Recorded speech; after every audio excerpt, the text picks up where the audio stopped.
So the question is, two identical small conducting balls B1 and B2 are given -7 picocoulomb and +4 picocoulomb charges respectively. They are brought in contact with a third identical ball B3 and then separated. If the final charge on each ball is -2 picocoulomb, then the initial charge on B3 was.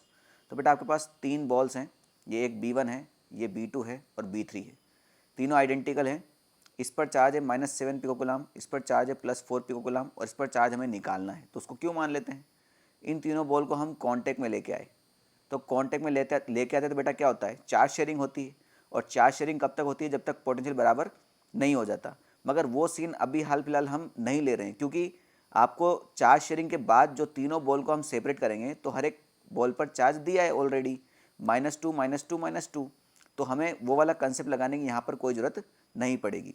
तो इसके लिए आपको basic concept लगाना पड़ेगा, conservation of charge. ठीक है, conservation of charge आपने पढ़ा होगा भैया। इसका मतलब क्या होता है कि टोटल बॉडी पर जो नेट चार्ज होता है वो हमेशा कांस्टेंट रहेगा।